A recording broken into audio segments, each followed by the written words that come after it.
The rise of modern Turkey. From empire's ashes to global power. Full history. In the heart of two continents, where east meets west, lies a nation reborn from the ruins of a mighty empire. This is the story of how Turkey rose from the ashes of the Ottoman Empire, survived wars, revolutions, and coups, and redefined itself as a modern state. Welcome to the journey of modern Turkey, a tale of transformation, resilience, and ambition. 1. The fall of an empire. The Ottoman Empire, once the terror of Europe and the ruler of 3 continents, had by the early 20th century become the sick man of Europe. Corruption, wars, and nationalist uprisings had weakened the empire, and then came World War I. Aligning with the Central Powers, the Ottomans were defeated. The empire collapsed in 1918, and Allied forces occupied Istanbul. The Treaty of Sevres, signed in 1920, carved up the Ottoman heartland, but one man stood in defiance of the partition: Mustafa Kemal Ataturk. 2. War of Independence. From the embers of defeat, Ataturk led a revolutionary army. In the War of Independence, Turks fought the Greeks, Armenians, French, and British-backed forces. Victory came in 1922. The Sultanate was abolished, and in 1923, the Republic of Turkey was born, with Ankara as its capital, and Ataturk as its founding father. Turkey began a radical transformation. No longer an empire, Turkey would be a secular, democratic republic. 3. Ataturk's revolution. What followed was one of the most ambitious reforms in world history. Ataturk replaced the Arabic script with Latin. He banned the fez, introduced Western laws, and gave women the right to vote long before many European nations. He stripped religion from the state. The caliphate was abolished. Mosques became schools. The military, education, and judiciary were rebuilt in the image of the West. It wasn't just a political change. It was a cultural rebirth, a new identity, a new people. Turks would look to Europe, not the past. 4. The military republic. After Ataturk's death in 1938, Turkey treaded carefully through World War II, remaining neutral until the very end. But the post-war years brought a new game: democracy. By 1950, Turkey held free elections. The Democrat Party came to power. The economy grew, but so did political unrest. In 1960, the military intervened, claiming to protect Ataturk's secular legacy. This would become a pattern: coups in 1971, 1980, and a postmodern, soft coup in 1997. The military saw itself as the guardian of the republic, stepping in whenever democracy veered off course. 5.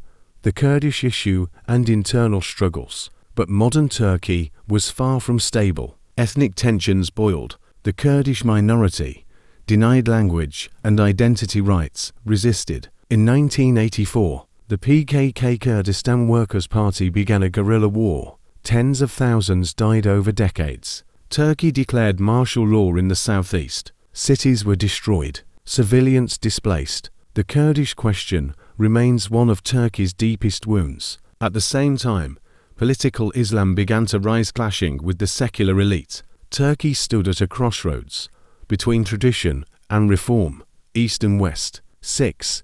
Enter Erdogan. In 2003, a new figure took center stage: Recep Tayyip Erdogan, a former mayor of Istanbul, jailed for reciting an Islamist poem. He returned as a reformist. Under Erdogan's AK party, Turkey boomed. The economy surged. Highways, airports, hospitals, everything modernized. The EU opened accession talks. The military was pushed out of politics. A new Turkey was promised. But critics warned of creeping authoritarianism. Journalists were jailed. Protests, like the Gezi Park movement in 2013, were crushed. Erdogan called it foreign interference. Others called it the death of Turkish democracy. 7. Coup attempt and aftermath. Then, on July 15, 2016, tanks rolled into the streets of Istanbul and Ankara.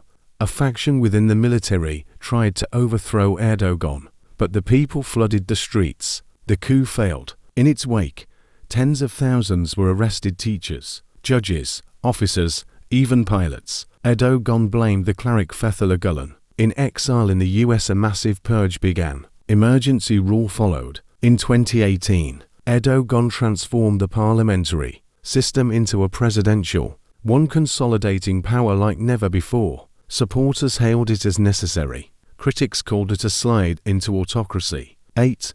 Foreign policy and regional power. Meanwhile, Turkey began projecting power abroad. It sent troops into Syria, challenged Greek claims in the Mediterranean, and backed Azerbaijan in its war with Armenia. Erdogan's Turkey wasn't just reactive. It was assertive, bold, unapologetic.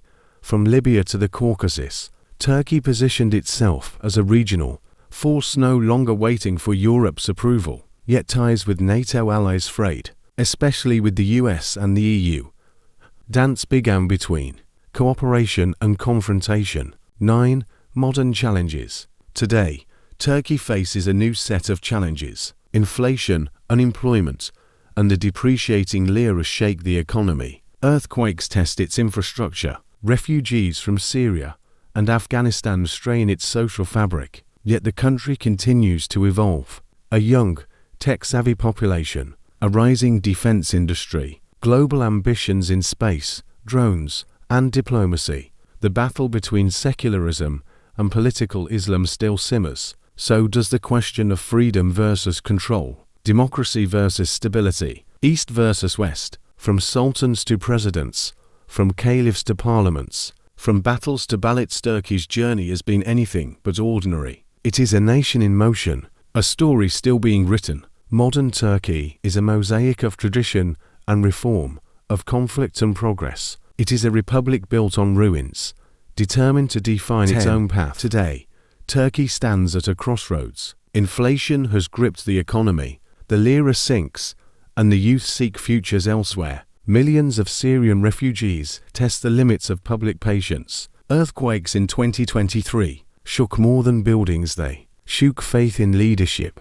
And yet, in the face of pressure, Turkey rises. It builds its own drones, asserts itself in the Mediterranean, signs deals with Asia, Africa, and Central Asia. It wants more than survival, it wants power. But the soul of the nation is conflicted. It is secular, yet deeply religious, fiercely nationalistic, yet globally ambitious, democratic in spirit, yet centralized in practice. From the ruins of the Ottoman Empire to Ataturk's bold republic, from military coups to presidential dominance, from chasing EU membership to carving its own geopolitical path, modern Turkey is not finished. It is still shaping itself, still pulled between old and new, east and west, faith and reason.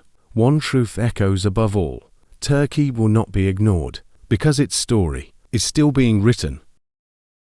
This is Turkey, not just a country, but a bridge of civilizations, and its story is far from over. Thanks for tuning in today. If you've enjoyed this dive into history, don't forget to hit that like button and subscribe for more stories about the people who shaped our world.